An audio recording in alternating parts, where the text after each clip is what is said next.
Sì, una bella gioia perché ci tenevamo parecchio e abbiamo preparato la partita benissimo durante la settimana e oggi abbiamo riportato tutto sul campo. È stata una grande prestazione da squadra e siamo veramente contenti di aver portato a casa i 3 punti. Il risultato credo che non sia mai stato in discussione, comunque sapevamo della forza degli avversari, siamo stati bravi a comunque ribattere colpo su colpo.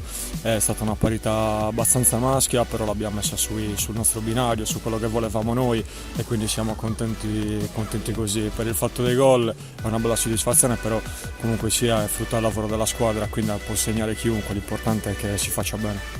Comunque non ci dobbiamo cullare sugli allori, dobbiamo andare sempre a 3000, da martedì si riparte perché domenica c'è una partita importante.